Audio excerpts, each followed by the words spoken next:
Hello everyone. काल आपण बघितला दुसरा चॅप्टर बघितला IPC मधला. आज आपण बघणार आहोत तिसरा चॅप्टर, दॅट इज पनिशमेंट्स. आता हा चॅप्टर ॲक्च्युली आपल्याला क्रिमिनल ज्युरिस्प्रुडन्समध्ये आहे तो. हा जो क्वेश्चन येणार आहे आपल्याला, हा इम्पॉर्टंट क्वेश्चन आहे. Punishment, types of punishment. आणि आपण आधी काय बघितल्या, थेरीज ऑफ पनिशमेंट बघितल्या की ज्या डिटरंट थेरी आणि ह्या ज्या सगळ्या थेरी होत्या, तर त्या सगळ्या होत्या थेरीज होत्या. आणि हे काय आहे, टाईप्स ऑफ किंवा काइंड्स ऑफ पनिशमेंट आहे.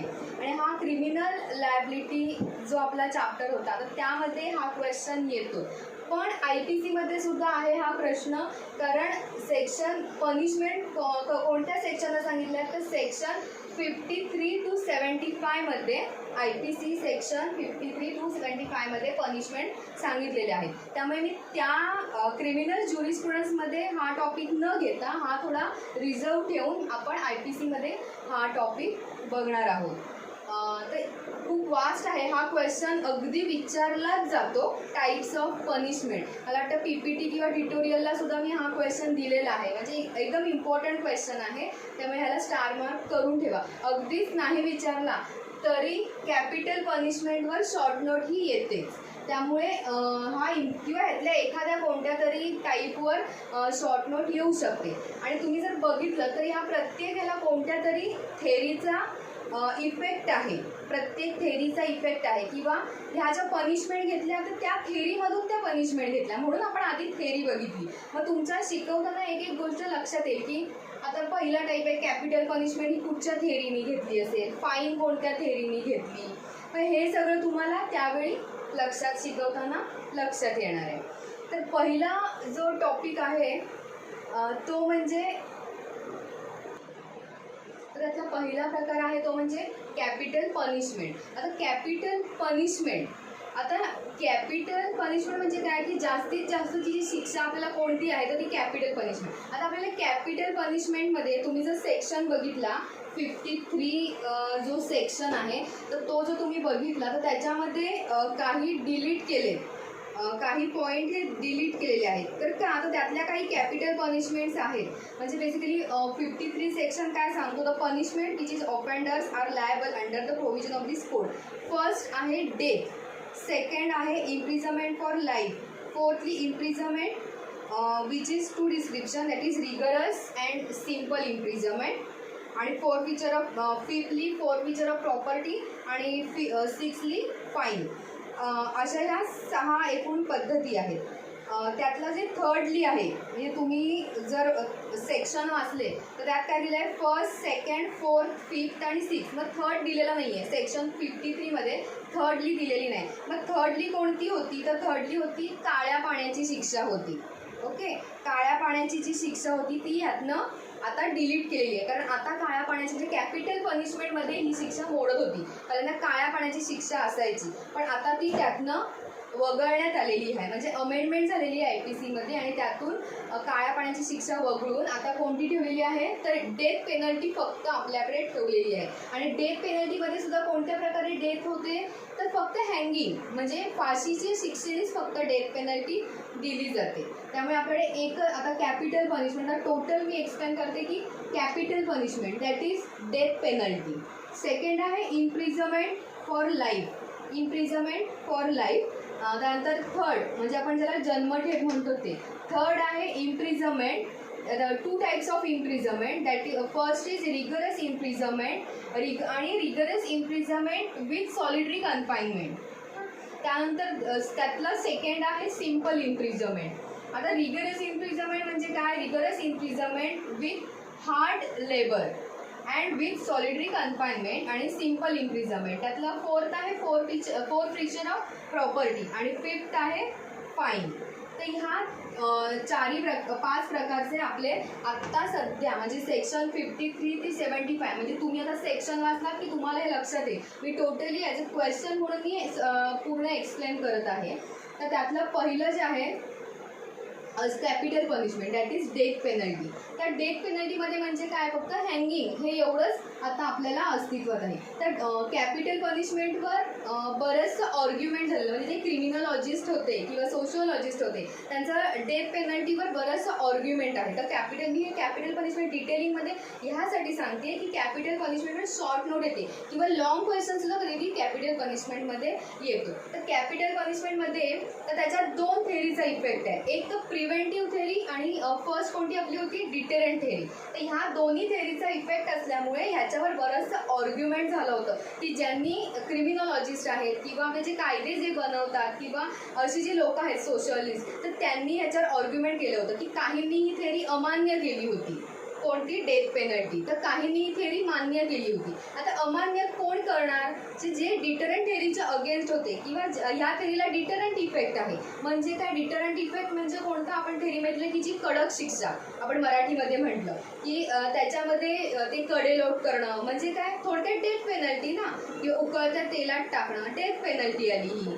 मग ही डेथ पेनल्टी अशा प्रकारे आहे. मग आपण हँगिंग ठेवलं डेथ पेनल्टीमध्ये, म्हणजे कुठून तरी माणसाचा मृत्यू होतोय. मग त्यांनी काय सांगितलं तर हे कॉन्स्टिट्यूशनच्या अगेन्स्ट आहे. कॉन्स्टिट्यूमध्ये काय सांगितलं आहे की प्रत्येकाला जगण्याचा अधिकार दिलेला आहे.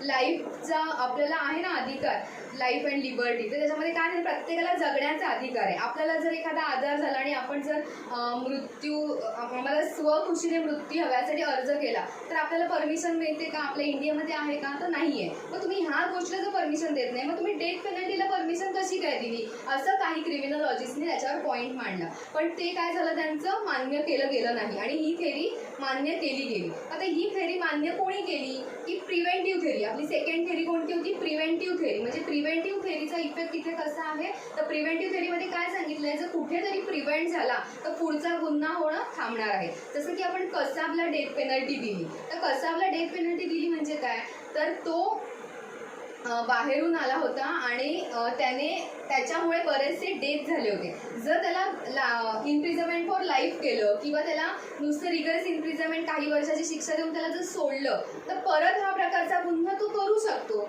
त्याला सगळ्या संपर्कात कोणी कोणी लोक येऊ शकतात. तुरुंगात त्याला जर ठेवली, कन्फाइनमेंटमध्ये त्याला जर ठेवली तर तो काय करू शकतो, तर इतर लोकांना गोळा करून त्याच्या टोळीत त्यांना ॲड करू शकतो. म्हणून त्याला डेथ पेनल्टी देऊन आता तो ह्याच्या प्रकारचा गुन्हा करणार. आणि आपण बघितलं तर खरंच बॉम्बस्फोटासारखे गुन्हे कुठेतरी थांबलेत, प्रिव्हेंट झालंय की नाही. त्यानंतर बॉम्बस्फोट झाले का, तर नाही झाले. तर का, तर तिथे प्रिव्हेंट झालं. तर प्रिव्हेंटिव्ह थेअरीचा इफेक्ट एकदम परफेक्टली लागू झाला. जर असे गुन्हे असतील तर प्रिव्हेंटिव्ह थेअरी आपल्याला गरजेची आहे. मग आता प्रिव्हेंटिव्ह थेअरी काय सांगते, तर डेथ पेनल्टी कोणाच्या अंडर येते, मग प्रिव्हेंटिव्ह थेअरीच्या अंडर डेथ पेनल्टीला म्हणजे दॅट इज कॅपिटल पनिशमेंटला तिथे मान्यता देण्यात आली आणि डेथ पेनल्टी आपली ठेवण्यात आली. तर डेथ पेनल्टी आहे ती कोणत्या कोणत्या गुन्ह्यांसाठी डेथ पेनल्टी असते, तर डेथ पेनल्टी म्हणजे काय, फाशी सांगितलेलं आहे. आता काही जर तुम्ही सेक्शन बघितलं तर त्याच्यात काय असतं, इम्प्रिझनमेंट फॉर लाईफ किंवा असं इनडायरेक्टली तिथे लिहिलेलं नाही आहे की म्हणजे कुठच्याही सेक्शनमध्ये की ह्यांना कोणतं होणार, तर कॅपिटल पनिशमेंटपर्यंत शिक्षा होऊ शकते असं कुठच्या सेक्शनमध्ये तुम्हाला दिसणार नाही. पण इम्प्रिझनमेंट फॉर लाईफ किंवा रिगरस इम्प्रिझनमेंट ह्या ज्या थेअरी आहेत त्या कॅपिटल पनिशमेंटपर्यंत जाऊ शकतात अशा प्रकारचं सेक्शनमध्ये दिलेलं असतं. मग आता बघा, काही मर्डरच्या केसेसमध्ये फाशी शिक्षा आहे किंवा काही आरोपींना फाशी दिली जाते तर काही आरोपींना फाशी दिली जात नाही. मग हे कशावर डिपेंड असतं, तर तो जो मोटिव्ह आहे म्हणजे एखाद्या क्रिमिनलचा मोटिव्ह आहे तो चेक केला जातो. आता कसाबचा मोटिव्ह काय होता, तर पूर्ण भारताला किंवा भारत आपला अस्थिर करणं, आपली सगळ्या सिस्टीम अस्थिर करणं हा त्यांचा मोटिव्ह होता. आता इतर मर्डरमध्ये किंवा इतर डेथमध्ये अख्ख्या भारताला म्हणजे एखाद्याने मर्डर केला तर सगळं जग किंवा आपला देश कुठेतरी अस्थिर व्हावा हे असतो का उद्देश, हा फक्त रिवेंज हाच उद्देश असतो त्यांचा. मोटिव्ह काय असतो एखाद्या आरोपीचा, तर त्याचा रिवेंज, त्याने काही त्याला केलंय म्हणून आपण त्याला मारायचं. म्हणजे एकाच व्यक्तीला मारल्यावर एकालाच फरक पडणार आहे. पण इथे कसाबसारख्या केसमध्ये काय होणार आहे, अख्ख्या जगाला त्याचा इफेक्ट झाला. म्हणजे एक देशात जरी बॉम्बस्फोट झाला, एका गावात बॉम्बस्फोट झाले तरी त्याचा इफेक्ट पूर्ण भारतभर झाला, पूर्ण जगभरात झाला. त्यामुळे डेथ पेनल्टी देणं त्यावेळी त्या कोर्टाला किंवा कोर्ट ऑफ जस्टिसना गरजेचं वाटलं. म्हणून अशा केसमध्ये डेथ पेनल्टी दिली जाते. मग त्यात कोणते कोणते सेक्शन येतात, मी सेक्शन वाचते, तुम्ही प्लीज ते वाचा. मी सेक्शन सांगते. आपण जे waging war against the government बघितलं तर त्यामध्ये सुद्धा कॅपिटल पनिशमेंट डेथ पेनल्टीपर्यंत जाऊ शकतं. म्हणजे सेक्शन 121. नंतर सेकंड आहे section 132, that is abetting mutiny actually committed. म्हणजे देशाविरुद्ध बंड वगैरे पुकारतात. आपण जर आपल्याच देशात होतो तर आपण आपल्या देशाबद्दल हे केलं पाहिजे, रिस्पेक्ट केला पाहिजे. पण देशाविरुद्ध जो कोणी बंड पुकारत असेल तर त्याला सुद्धा कॅपिटल पनिशमेंट ही म्हणजे डेथ पेनल्टी सांगितलेली आहे. त्यानंतर थर्ड आहे सेक्शन 194. तो कोणता, ते giving or fabricating false evidence. म्हणजे false evidence upon which an innocent person suffers death. किंवा एखाद्या चुकीची साक्ष दिल्यामुळे, न्यायालयात चुकीची साक्ष दिल्यामुळे जर त्या माणसाला शिक्षा ही डेथ पेनल्टीची जर शिक्षा झाली एखाद्या केसमध्ये आणि ज्यांनी खोटी साक्ष दिल्यामुळे जर एखाद्या माणसाला डेथ पेनल्टी होत असेल तर त्या साक्ष देणाऱ्याला सुद्धा डेथ पेनल्टी दिली जाते. कन्फ्यूज होऊ नका, नीट 194 सेक्शन वाचा. त्यानंतर आहे मर्डर म्हणजे 302 सेक्शन. त्यानंतर आहे 305 म्हणजे abetment of suicide of minor insane or intoxicated person. 305 section. त्यानंतर सेक्शन 396 तो कोणता, डेकॉइटी अकंपाईन विथ मर्डर. त्यानंतर सेक्शन आहे सेक्शन 307. 307 हा सेक्शन जो आहे की attempt to commit murder by person under sentence of imprisonment for life if hurt is cause. म्हणजे जर ऑलरेडी ज्याला इम्प्रिझनमेंट फॉर लाईफ झाली आहे शिक्षा आणि त्या शिक्षेमध्येच असताना जर त्यांनी एखादा मर्डर केला किंवा कोणत्या प्रकारचं असं कृत्य केलं तर त्याला death penalty second as a punishment कोणती तर डेथ पेनल्टी होऊ शकते. असे हे जे 7 आहेत सेक्शन. मी परत एकदा सेक्शन सांगते. सेक्शन 121, 132, 194, 302, सेक्शन 305 आणि सेक्शन 396 आणि सेक्शन 307. हे असे जे 7 अशा हे जे 7 सेक्शन्स आहेत ह्याला डेथ पेनल्टी दिली जाते. तर डेथ पेनल्टीवर त्याच्यावर आर्ग्युमेंट किंवा अगेन्स्ट, मग मी जे पहिल्या लेक्चरला सांगितलं की तुमचे व्ह्यूज लिहा किंवा त्याच्यावर एसे लिहा, तर त्याच्यामध्ये हे व्ह्यूज येतात. तुम्हाला काय वाटतं की डेथ पेनल्टी असावी का नसावी? मग त्यात तुमचा जर पॉझिटिव्ह व्ह्यू असेल तर तो कोणत्या थेरीच्या अगेन्स्ट कोणत्या थेरीच्या सिमिलर जातो? तर प्रिव्हेंटिव्ह थेरीच्या. आणि जर तुमचं जर मत अगेन्स्ट असेल तर तो डिटरंट थेरीच्या अंडर जातो. सो तुम्ही हे 2 प्रकारचे क्वेश्चन जेव्हा येईल तर तेव्हा तुम्ही हे लिहायचं आहे की ती थेरी डिटरंट थेरी आहे त्यामुळे डेथ पेनल्टी आम्हाला मान्य नाही वगैरे. तर ह्या 2 प्रकार मी ह्यासाठी सांगितले की कॅपिटल पनिशमेंट हा लॉंग ह्याच्यासाठी सुद्धा फक्त एक येऊ शकतो किंवा शॉर्ट नोटला. आता सेकंड आहे imprisonment for life. Imprisonment for लाईफमध्ये काय तर आपल्याला जन्मठेपेची जी शिक्षा आहे ती. आता असं पूर्वी म्हणायचे की जन्मठेप म्हणजे 20 वर्षापर्यंतची शिक्षा, म्हणजे जन्मठेपेला 20 वर्षापर्यंतची शिक्षा. पण लाईफचं मिनिंग काय आहे? लाईफ म्हणजे काय? आपलं जे उरलेलं आता जे आयुष्य आहे ते पूर्ण, it is for whole life. त्यामुळे सुप्रीम कोर्टनी आत्ताच एका केसमध्ये सांगितलं आहे की imprisonment for life is not only for 20 years, it is for whole life. जे आरोपी किंवा जो ऑफेंडर आहे त्याचं उरलेलं पूर्ण आयुष्य हे त्या शिक्षेमध्ये गेलं पाहिजे. हे सुप्रीम कोर्टनी आता लेटेस्ट ह्याच्यामध्ये सांगितलेलं आहे. कारण आपल्याला वाटायचं की 20 वर्ष, कोणाला वाटायचं 15 वर्ष, 12 वर्ष म्हणजे इम्प्रिझनमेंट फॉर लाईफ. पण it is not correct, it is for whole life असं हे सुप्रीम कोर्टामध्ये सांगितलेलं आहे. आता ह्याच्यामध्ये काय होतं, आता तुम्ही जर पुढे सेक्शन बघितले 54, 55 किंवा ह्याच्या पुढचे जे पुढचे जे सेक्शन बघितले तर त्यात आपल्या काही ज्या पनिशमेंट आहेत की ज्या इम्प्रिझनमेंट फॉर लाईफची जी पनिशमेंट आहे त्याच्यामध्ये ही जी शिक्षा आहे ती कुठेतरी कम्यूट होते. कम्यूट होते म्हणजे काय तर ती सौम्य केली जाते. म्हणजे काय आपली पुढची थेरी रिट्रिब्युटिव्ह थेरी, रिट्रिब्युटिव्ह नाही, आपली जी थेरी आहे थर्ड, तर त्या ह्याच्यामध्ये काय सांगितलं तर इम्प्रिझनमेंट फॉर लाईफमध्ये शिक्षा कमी होते म्हणजे कम्यूट केली जाते. तर तर शिक्षा कधी कमी केली जाते? लाईफ फॉर इम्प्रिझनमेंटमध्ये. ॲक्च्युली लाईफ फॉर इम्प्रिझनमेंट म्हणजे फॉर लाईफ, पण शिक्षा कधी कमी केली जाते? मग त्यात आपल्याला रिफॉर्मेटिव्ह थेअरीचं आपण आधार घेऊ शकतो. तर रिफॉर्मेटिव्ह थेअरीमध्ये काय सांगितलं आहे, जर एखादा ऑफेंडर इम्प्रिझनमेंटमध्ये असेल आणि त्यावेळी जर त्याची वर्तवणूक किंवा त्याचा वर्तवणूक चांगली असेल किंवा त्याचं मोटिव्ह हे तेवढ्यापुरतंच होतं हे जर लक्षात आलं जेलरच्या, तर त्यावेळी त्याची शिक्षा कमी केली जाते. किंवा पॅरोलवर सोडून प्रोबेशनवर सोडून जर तो योग्य प्रकारे बिहेव करत असेल किंवा हा परत कोणताही क्राईम करू शकत नाही असं जेव्हा कोर्टाला किंवा जेलरला वाटेल, तर त्यावेळी त्याच्यासाठी परत कोर्टामध्ये अप्लाय केलं जातं की ह्याची शिक्षा ह्या कारणामुळे कमी होऊ शकते किंवा कमी करा, यासाठी कोर्टाकडे आपण अपील करू शकतो आणि मग त्यावेळी त्याची शिक्षा कमी होते. पण त्याला जी जजमेंटमध्ये शिक्षा दिलेली असते ती इट्स फॉर होल लाईफ.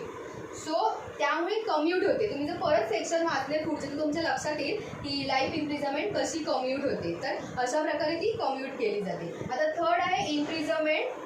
त्याचे 2 प्रकार आहेत, ॲक्च्युली 3 आहेत, पण आपण 2 प्रकारामध्ये ते घेतलेलं आहे. इट इज रिगरस इम्प्रिझनमेंट आणि सिम्पल. तर तिसरा म्हणजे कोणता, तर सॉलिडरी कन्फाइनमेंट. आता इम्प्रिझनमेंट हे आपल्याला बेसिकली माहिती आहे. हा जो प्रकार आहे हा आपल्याला सगळ्यांना माहिती आहे की जे आपण बघतो की आपल्याला कोर्टाकडनं शिक्षा होते 12 वर्ष 7 वर्ष. 7 वर्षाच्या खालील शिक्षा असतं हे आपल्याला JFC कोर्टाला अधिकार आहे. 7 वर्षापेक्षा जर जास्त शिक्षेचे जे गुन्हे आहेत तर ते कोणाला आहेत, तर ते पुढे सेशन कोर्टाकडे ते कमिट केली जाते त्या केसेस. मग तिथे 7 वर्षापेक्षा जास्तीच्या शिक्षा दिल्या जातात.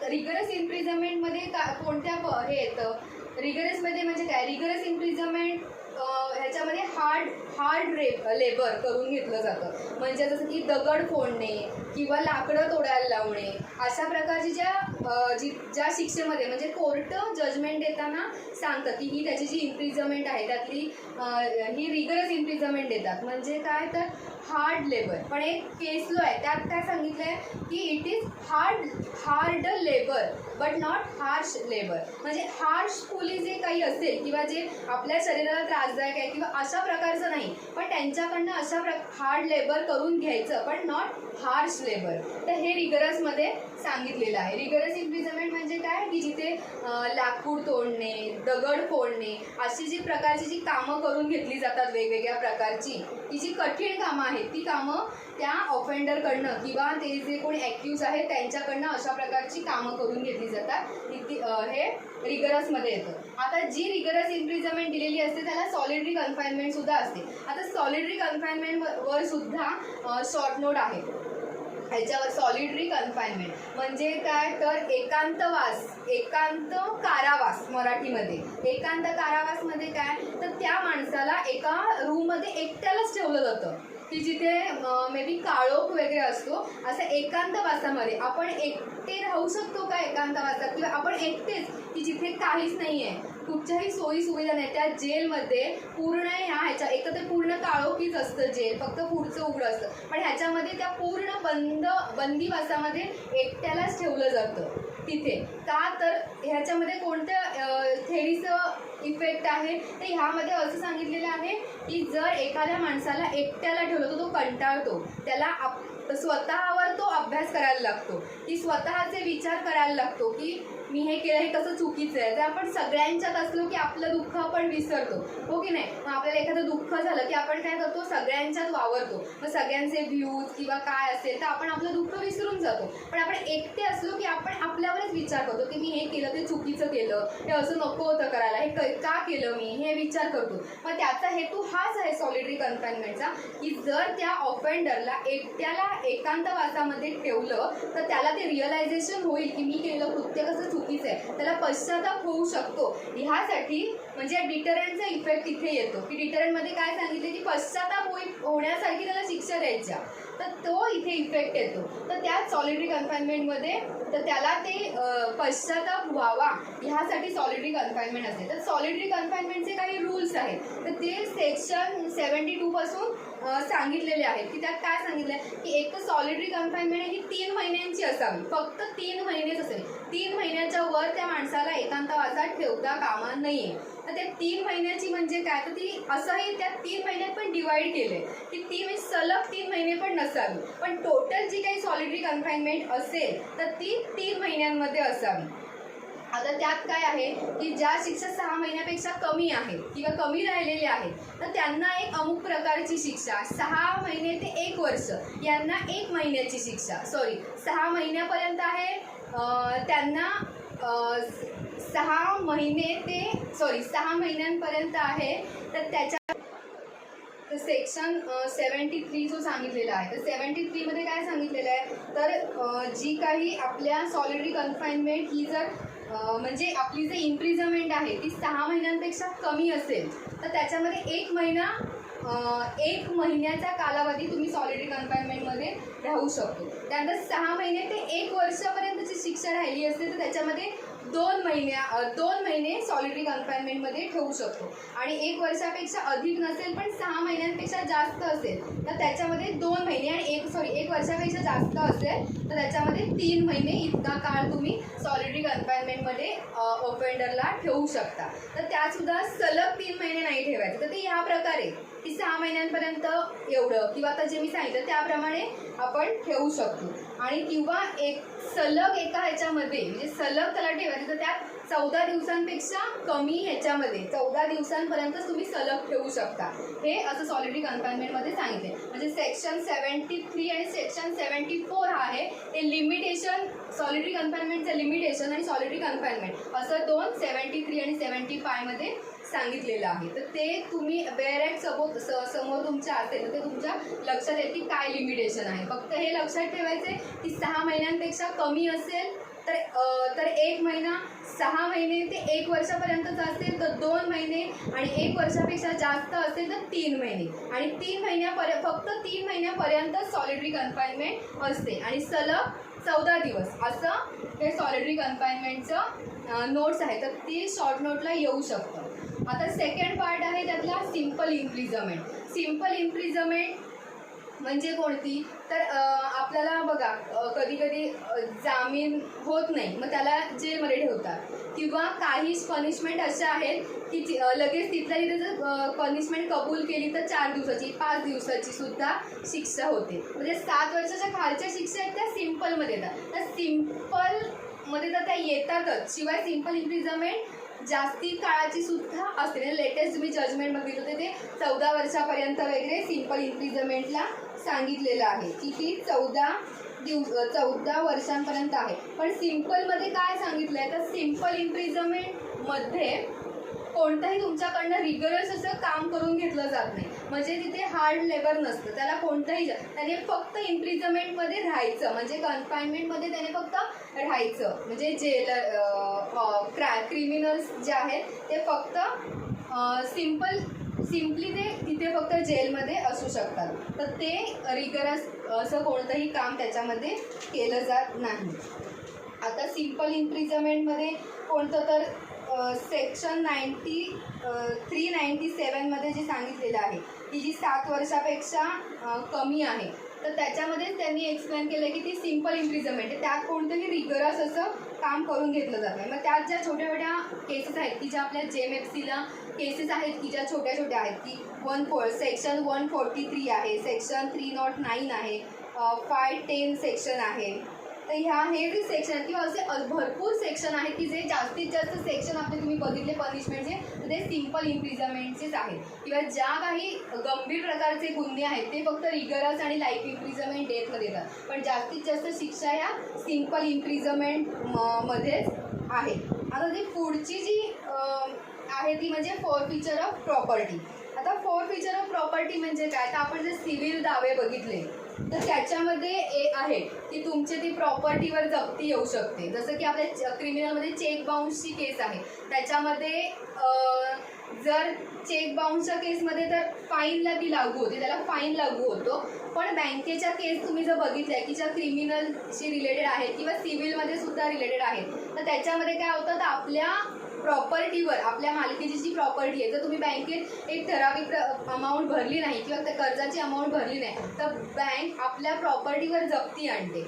मग आधी मुवेबल प्रॉपर्टी, मग इममुवेबल प्रॉपर्टीवर जप्ती, अशा प्रकारचे बँकेचे जे रूल आहेत त्याप्रमाणे बँक त्याच्यावर जप्ती आणते. म्हणजे आपली प्रॉपर्टी जी आहे म्हणजे ती गाडीपासून आपल्या घरातल्या वस्तूपासून अख्खं आपलं घर, की ज्याला घराला पण सील लावलं जातं, तर अशा प्रकारे ते कशामध्ये येतं तर फॉरफिचर ऑफ प्रॉपर्टीमध्ये येतं. आपण जी कॉम्पेन्सेटरी थेअरी बघितली तर ती ह्या दोन थेअरीला कॉम्पेन्सेटरीचा इफेक्ट आहे. तुम्हाला कुठेतरी कॉम्पेन्सेशन झालं पाहिजे, तर तुमच्याकडे पैसे नाही, तुम्ही इन्सॉल्वंट असाल, पण जे काही तुमचं घर आहे तर ते घर जप्त केलं जातं. तुमची जी इममुवेबल प्रॉपर्टी आहे ती जप्त केली जाते. काही केसमध्ये मुवेबल प्रॉपर्टी सुद्धा जप्त होते. तर ते येतं फॉरफिचर ऑफ प्रॉपर्टीमध्ये. नंतरचं आहे ते म्हणजे फाईन. आता काही केसमध्ये असं आहे की तिथे फाईन सांगितलेलं आहे.